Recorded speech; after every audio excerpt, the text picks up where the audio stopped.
Butter Vision.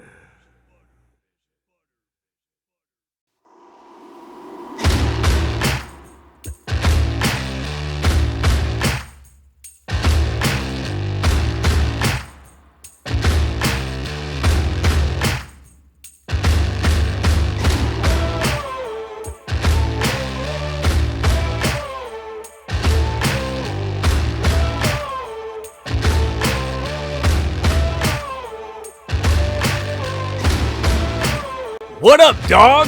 It's time for Unsportsmanlike Conduct, the show with a bunch of handsome men's arguing about sports. On today's episode, Damon Naeem, Keith Caggiano, Rafael Bracero, and Robbie Day. And now, here's your host. He thinks he can beat Mike Tyson, J.D. Butter!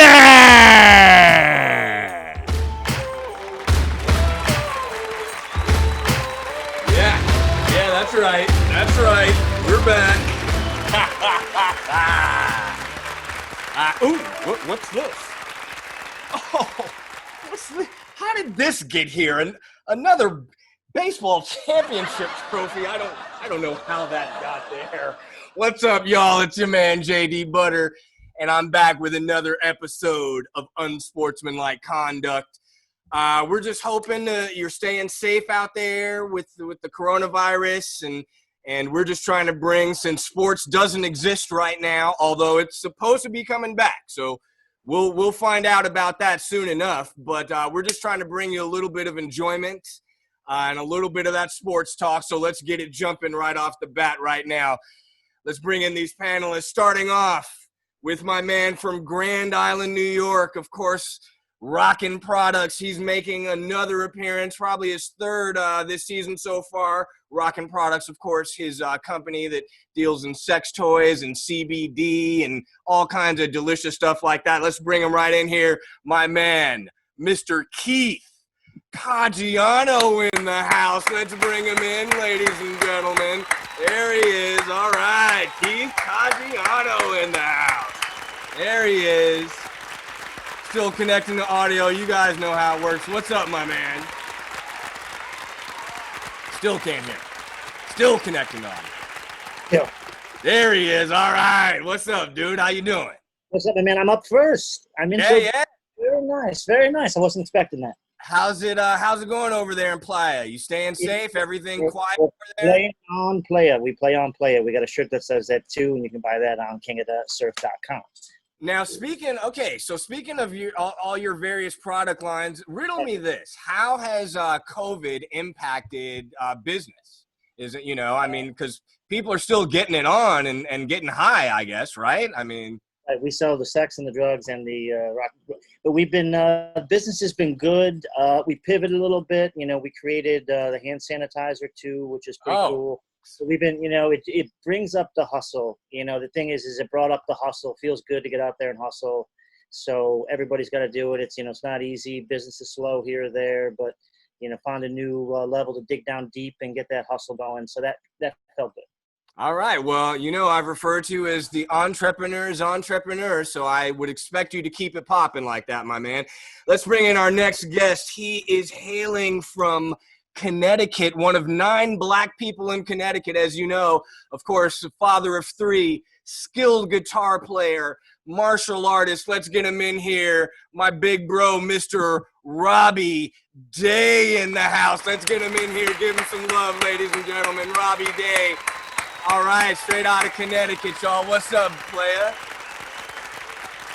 Still connecting to audio, of course. We know how. There he is. What's up, big dog? What's happening?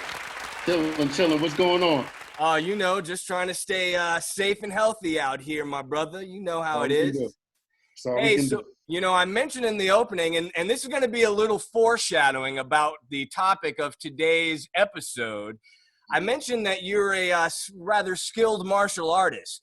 talk about, tell the viewers out there what kind of discipline, what's your belt level, what's the deal on that? So when it comes to martial arts, I was really a late bloomer because I started in my early 20s. Okay. Most martial artists kind of like started in their teens, right? So I kind of got started late. But, we watched those kung fu movies and all that stuff. So I always thought I could do a good roundhouse kick, which once I started practicing, I realized I didn't have any clue what I was doing, right? But my discipline and my art was Tung Sudo, which is the traditional art of Taekwondo. So Taekwondo was the sport. Tung Sudo is the traditional but it still means the way of the hand and feet. I've competed in some tournaments. I'm from the local area where Michael J. White's from, and actually his instructor actually judged some of my competitions. But it was a nice little run. I'm like probably a good 25 to 50 classes to my black belt. I just never finished it. I started school and stuff, but it was nice. I mean, I was skilled 10 years ago. Right now, I'm old and I stepped out before I throw a kick. And my bones are cracking and all that stuff. But, tearing quad muscles and whatnot, groins. Yeah. All right, let's get this next panelist in here. He's our newbie for today, and actually, because he is a lagger, he just sent me his intro, so let me get into it. He is, of course, hailing from the island of enchantment, Puerto Rico, San Juan, Puerto Rico. He's been a boxing aficionado since his engineer-turned-sportscaster father took him to watch his first pay-per-view fights as a truculent 8-year-old. When not enjoying the sweet science, Rafa has forged award-winning marketing campaigns for many big companies, Disney, Procter & Gamble, Activision, and he has his own marketing consulting firm and hosts his own marketing podcast called Working Media, so check that out.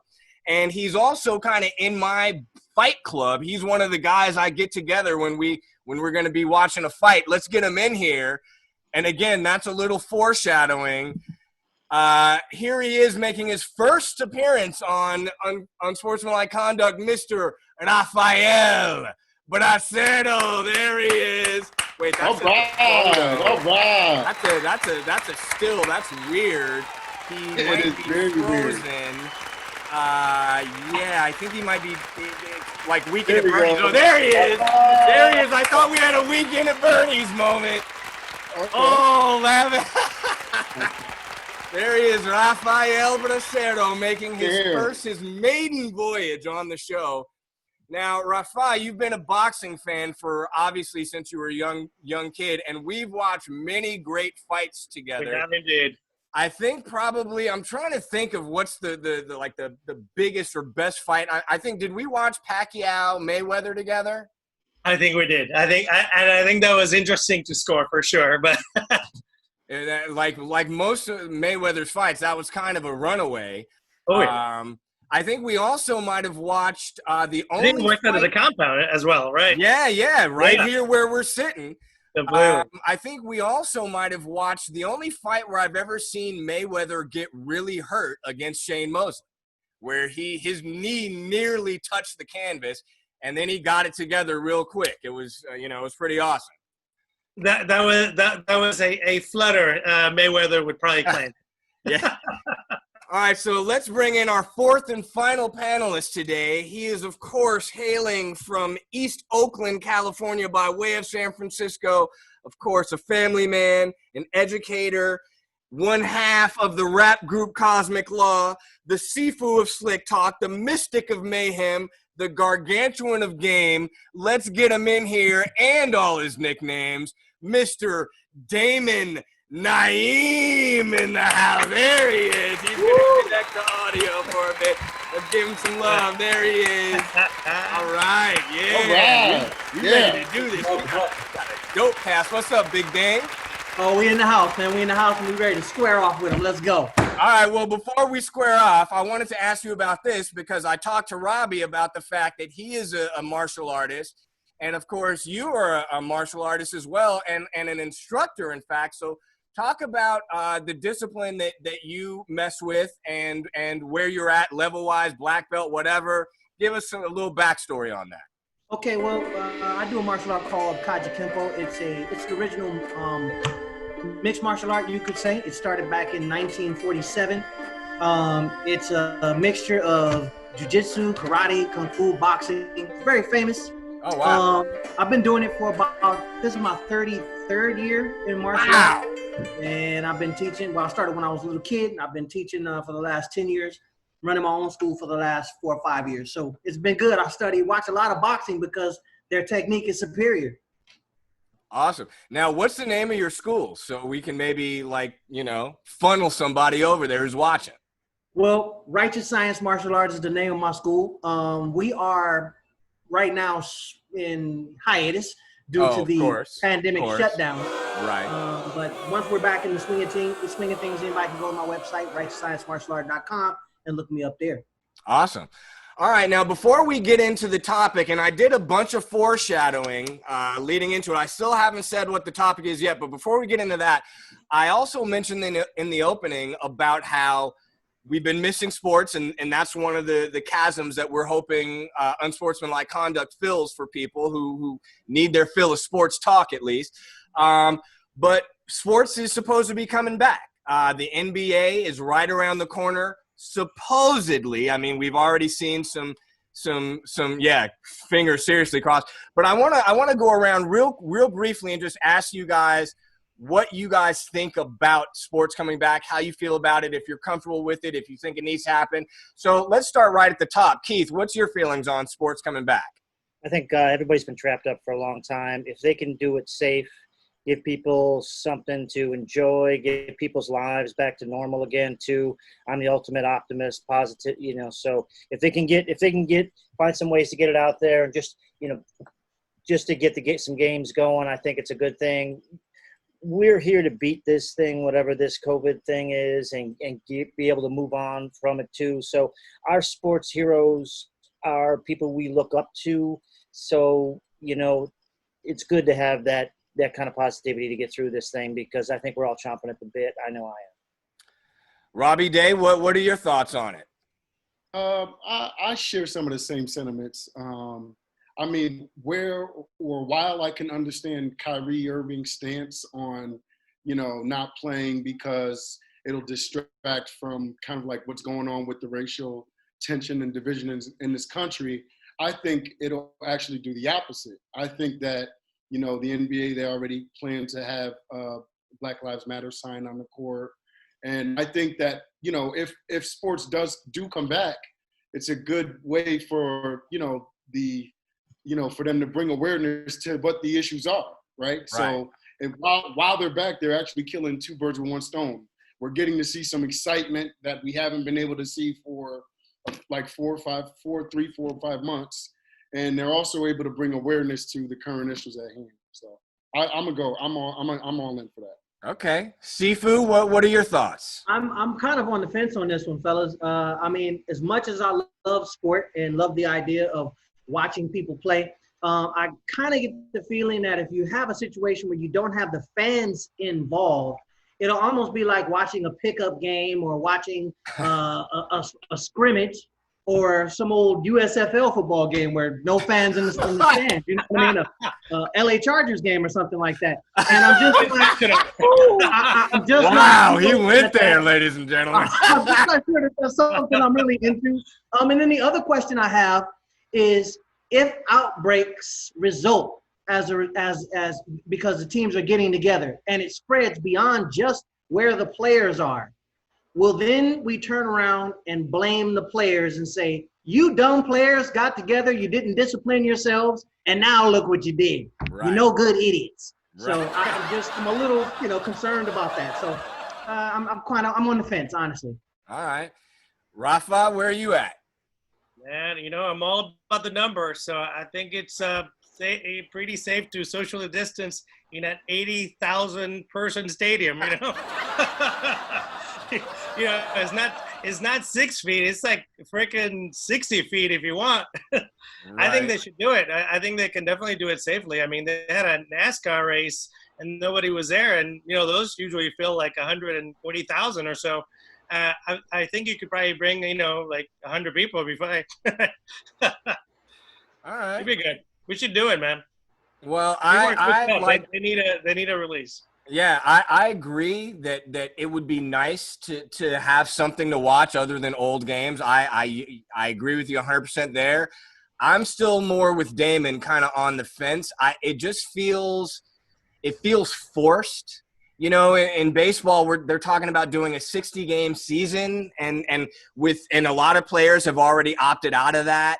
It just seems like it's not, and believe me, no one loves sports more than me, but it kind of still seems like something that we maybe shouldn't be focused on right now. And and believe me, my teams, the Dodgers and the Lakers, are both among the favorites. So, of course I would love to see it. It feels a little bit irresponsible to me right now. So I'm kind of iffy on it. And I'm quite honestly, I'm curious to see if it'll even happen. With players dropping out all the time, you got, players coming down with it. So we'll see what happens. But let's get into this topic. And this is a good one. We did a bunch of foreshadowing. And, in fact, my T-shirt. Hey, there you go. There you go. Wait. So let's get into this topic. And the topic we're going to be discussing today, ladies and germs, the best fight of the last 50 years. So 1970 to now. The best fight, all right?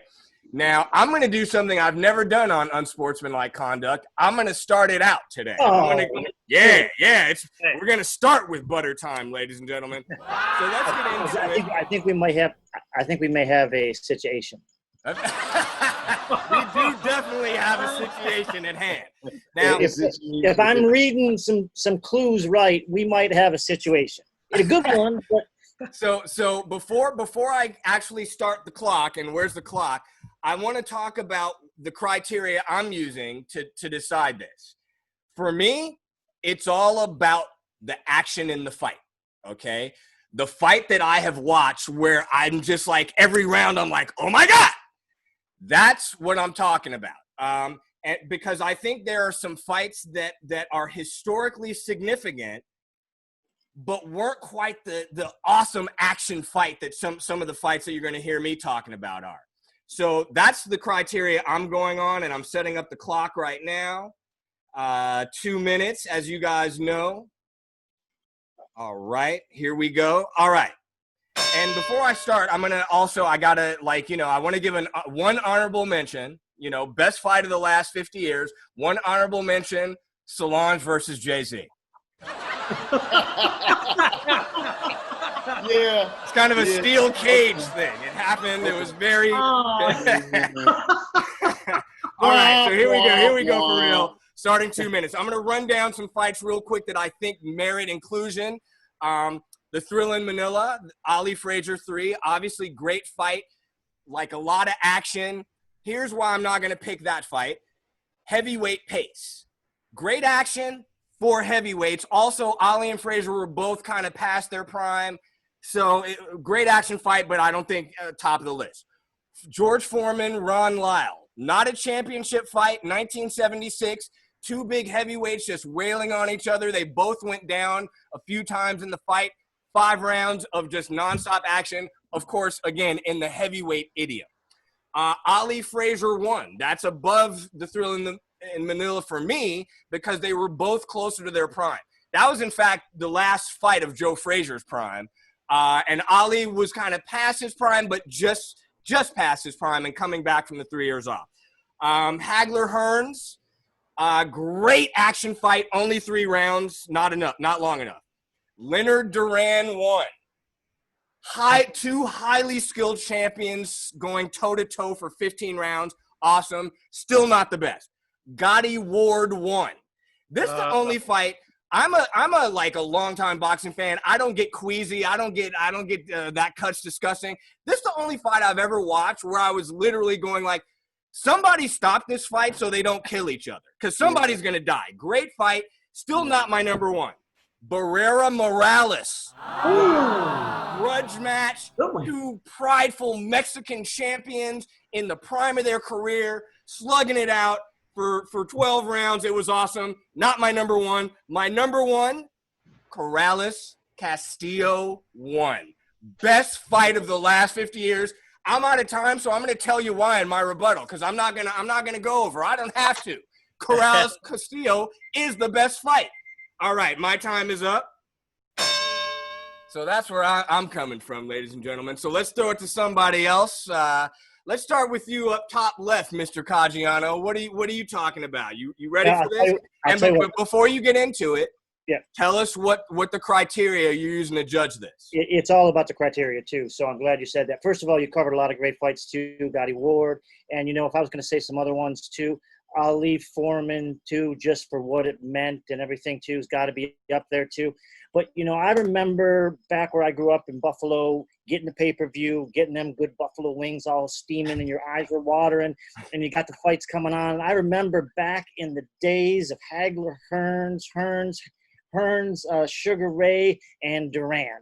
And these four cats kind of boxed out a whole area, and this was like a foursome in there too. So if there's one that kind of represents a lot more, because if there's some criteria, it's the skill of the fight.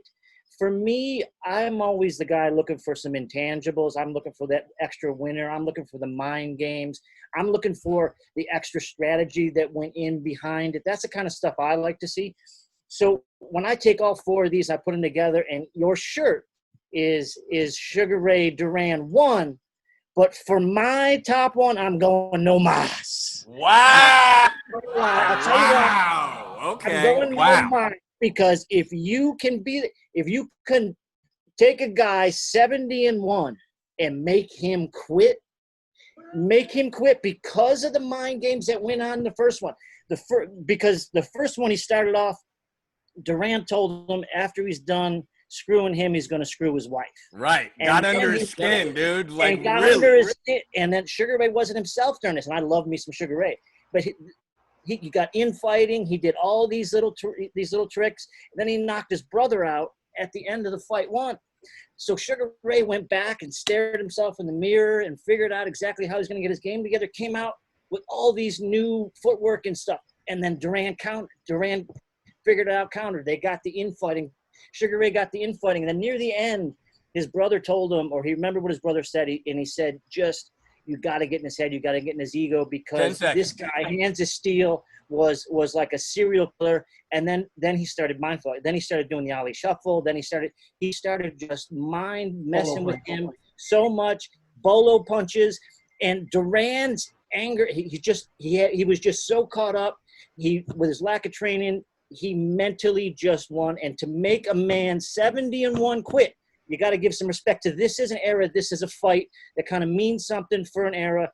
I mean, yeah, the strategy, the skill, was it all the stuff the best? But when you break down some of the underlying stories, I think it says a lot. The reason why I did this, I'm wearing Lomachenko, who is No Mas Machenko, who made 4 people quit in a row. That's how he made 4 people quit in a row. If you can make people quit, that's all right. That's time. All right, Rafael, the newbie, the virgin, the I am honored to be part of the panel. You ready? Now, Rafael, what's your criteria here? I think the criteria is, to a certain extent, it's also personal significance, and to me, it's also fights that I watched live. As a kid, so they carry a particular weight. It also has to do with the significance of the fight, both in terms of the pugilistic aspect, but also the kind of the game, the mind games of it. So I think our colleague here mentioned something about some of the mind games that Sugar Ray played, which is why for me personally, Sugar Ray is definitely one of the fighters in my pick, because I really like a kind of a chess game type of fight, but I like good action, but I also like a fight that has a lot of re-watching capabilities. And I'm a guy who scores fights, so this is a fight that I personally have scored one way and then another way because it's really about stylistic preference. So for me, without a doubt, the best fight in my book is Hagler-Leonard. Wow, So, these guys are coming out of left field. Yeah. But oh my gosh! I'm gonna substantiate, because I did say I'm the numbers guy, so I'm gonna substantiate this with statistical inference. Oh, wow, here. he's got some stats and charts and graphs and junk.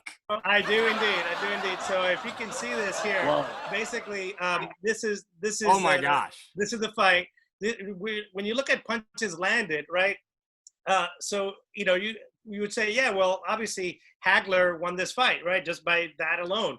But then you look at punches thrown, right? And then we're kind of in the same boat. Well, Hagler won. But, gentlemen, when you look at punch accuracy, 37%. This is an even fight, even 30 years later, right? We're talking about April of '87. People still debate this fight. So yeah, they do. For me, it's rewatching. It's like Star Wars. I can watch Star Wars 100 times. I can watch this fight 100 times. So that's my pick, JD. All right. Wow. Okay, I did not see that one coming. At all. But I see where you're coming from. I'm a big Sugar Ray Charles Leonard fan, so you can't go wrong picking a Leonard win. But iffy. Robbie Day, you're up, my man. And now, Robbie, I know for a fact that you're coming from the David Goodman, Danny Fairman school of technology and video and all this kind of madness, right? Yeah, something like that. I'm under the tutelage. I'm a rookie though. I'm a rookie. So. All right, now what's your criteria first and foremost? My criteria is intelligence, boxing intelligence. My criteria is mind over matter. Old age versus young. All right. Sensei and the student. Wow. All right. Well, let's hear it. What you talking about? All right. Let me. See, he's bringing out the tech right now, man. This is the problem with tech, though. Like, it can go awry just like this. See, I just got the gift of gab. I don't need any pyrotechnics. This fight, I've wrestled with alligators. The goat. Cuff lightning and put thunder in jail. You know I'm bad. I have murdered a rock. I injured a stone and I hospitalized a brick. I'm so bad I make medicine sick. I'm so fast, man, I can run through a hurricane and don't get wet. When George Foreman meets me, he'll pay his debt. I can drown a drink of water and kill a dead tree. Wait till you see Muhammad Ali. All right. So what's your... So listen, I mean, this fight was on October 30th, 1974. You have a 32-year-old Muhammad Ali. You have a 25-year-old George Foreman. And George Foreman's in his prime at 25, right? You got George Foreman in his prime. You have a 32-year-old and age in boxing, Muhammad Ali is basically George Foreman's grandfather as far as when you talk ages, right? So we got Muhammad Ali. All right. And he used his head. He took a beating for 6 rounds, protected himself, and then knocked him out in the 8th. I mean, you can't get any better than that. Smarts, wits, speed, power, and he used it all to his advantage. That he did. I'll give it up to the GOAT in terms of that performance and its significance, him winning back the heavyweight title for the first time. Still, I'm not sold. Damon, it's on you, my brother. What do you got for us, ladies and germs? I know it's something good. Let me just say right off the top, that makes 2 of us that are not sold. Not by a long shot. Now, Dame, what's your criteria? Okay, well, I think people touched on this. It needs an excitement factor that has to be paced to the fight. But I think there's a couple of other things. I think you have to look at the stature of the fighters and their standings at the time. Are you talking about 2 bums or 2 guys that are just journeyman fighters? Like, for instance, you mentioned Gaddy and Ward. Right. Gaddy at one time was a champion. Ward was kind of always a journeyman. Yeah. Basically, by the time they fought, they were two journeymen. Let's say, so I think that's important. And then also the stakes of the fight. You know, so I'm gonna go through a couple of fights that I'm eliminating based on this criteria. Okay. Leonard and Hagler. Leonard and Hagler was a fantastic fight. But the problem is there's too much controversy, and as much as it is based on what you like in a fighter. So you could be a Hagler guy and say, oh, he won the fight, or you could be a Leonard guy and say he won the fight, and there's never an end to that argument. So that gets old. That takes away from the excitement. It was controversy. Hagler-Hearns, it was just too short. Ali Frazier, like you mentioned before, and I'm going to go at the second fight. I think the second Ali Frazier fight was the best fight of all, but there were no titles on the line, and I think that takes away from it. So I'm going to go with Arguello and Pryor 1. Ooh. 1982 on the wide world of sports. This fight made me a boxing fan forever. I've had the joy of going back as an adult and checking it out. Something that's really lost in this conversation about these fighters in particular, Arguello was one of the greatest fighters of all time. And at his prime, at his peak, he was considered the best pound-for-pound fighter. Explosive thin man. He was like 71 and 5 with 63 knockouts at the time he fought Pryor. He was only 30 when he fought Pryor. Pryor coming in at 31-0, 29 knockouts, 23 straight going into the fight, was considered the underdog, the guy who wouldn't be able to handle Arguello's polish. But it turned into a fight where from the very beginning bell all the way through the entire 14 rounds, I found myself exhausted after the first 4 rounds. There were ebbs and flows. Each guy looked like they took turns. They looked like they were going to get knocked out at any second. Both guys did that several times in the fight, tagging each other with blistering shots. And then it ends explosively, suddenly. Pryor just comes out in the 14th round and stones him, starches him cold. It left me speechless. And to this day, when I watch this fight, I get chills. And as a martial artist, you can get lots of good technique from studying this fight. Wow. All right. I can't be mad at that one. That was a good fight. That was a very, very good fight back. I think that was in the Orange Bowl in Miami, if I recall correctly. In the Orange Bowl in Miami. Yeah, 1982. Quick side note, Sugar Ray actually did the commentary on that fight. He was actually scheduled to fight Pryor in that year of 1982, but he had a detached retina. Yeah. So this was a super fight that never happened. I would have given Pryor the edge in that fight. No way. Oh my. We're gonna debate that on an after show one of these. All right, so let me go around the horn real quick. We got Rafael with Leonard Hagler. We got my man Robbie Day with the Rumble in the Jungle, Foreman Ali. We got Seafood Damon talking about what was your call again? Oh, Arguello and Pryor. Number 1. And Keith, you went with No Mas. Okay, so that's where we stand so far. So let me set the clock back to 1 minute so we can get our rebuttal on. Bring it on. All right, so I'm gonna start it off with my rebuttal. No Mas, decent fight, not a big action fight. I loved it. Great pathos. Sugar Ray getting his title back from Duran, but still not a great action fight. Rafael Leonard Hagler. A great skill fight, but basically it was, it wasn't them both in there going for it. It was boxing, and I love boxing. I'm a boxing guy. I love the way Ray was moving and slipping and ducking and making a miss, but it wasn't a great action fight. Foreman Ali, again, great social moment. Ali winning the title back. Not a great action fight. Ali laying against the ropes, tiring Foreman out. Foreman got tired. He knocked him out. The closest thing I can almost agree with is Arguello Pryor, but I'm not going to give a fight where the dude was cheating. Oh! He was cheating! Give me the one I mixed. Wow. Castillo, and my boy Corrales. Slugfest throughout. Corrales was almost knocked out in the 10th round and then knocks out Castillo in the 10th round. You don't get rounds better than that. You guys go back and watch this fight, and you're going to know Castillo and Corrales is the best fight of the last 50 years. Watch it. You'll know. Watch it. Today I settle all family business. Yeah, I said it. J.D. Butter signing out.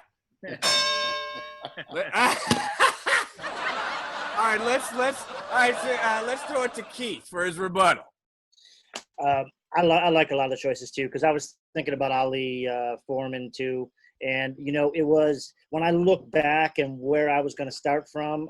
I was eating chicken wings, watching Hagler and Sugar Ray, and that was a great era for me too. So it's tough when we're talking about the best of stuff to actually have arguments with other good best of too. So I know we want to get some combativeness too, but I got a lot of props for a lot of these too, because we all look down. We all know what these fights meant in this time too. So I'm just going to celebrate each one of these in these moments of time, and that's Keith always goes super zen in his rebuttals. He's like, I'm not going to pling pling pling. I'm not going to cut down on my fellow panelists. I love it. Yeah. All right, so let's throw it to my man Rafael. You got 1 minute, sir, to rebut. Go. I gotta say, Castillo-Corrales is very difficult to rebut that one. I know. Just in terms of the competitiveness and the action of that fight. But I mean, I gotta go with the criteria that I laid out. There is an honorable mention, which would be Chavez Pryor, which I just watched recently again, and that was a crazy fight. But I would say probably.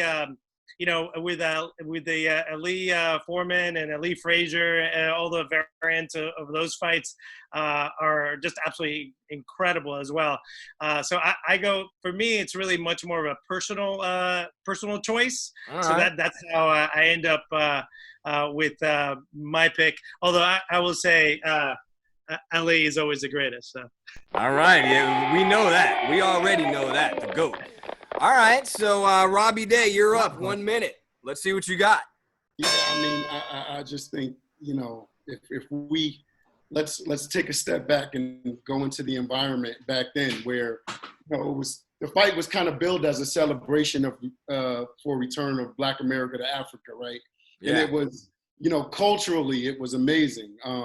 It was, and Muhammad Ali is the best fight seller ever. I don't think no one could talk as much crap as Muhammad Ali. I mean, I showed a clip of 58 seconds of him just running his mouth talking.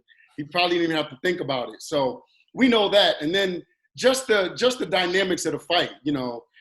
Foreman didn't have any respect for Ali and his fans. Ali had a point to prove because he was out of his prime. So those are just all my factors. Best fight of the century for me. All right. Very nice. Everyone going very peaceful in their rebuttals, except me, of course, the bombastic one. Let's close it. He's shaking his head like, nah, not it. Let's close it out with my man, Seafood Damon Naeem. What you got? 1 minute. Yeah, I think I'm going to go Rick Grimes on this one and blow everybody's take to bits. Go ahead. No, seriously. Make my day. Let's talk about the Ali Foreman fight.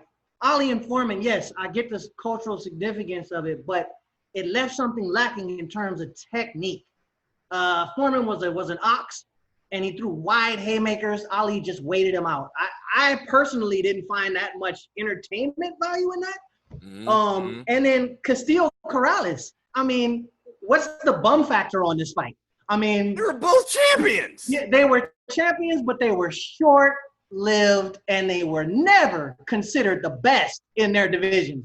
Never. Corrales' chin was so glassy. I mean, it was ridiculous. They used to blow on him, and he starts getting wobbly knee.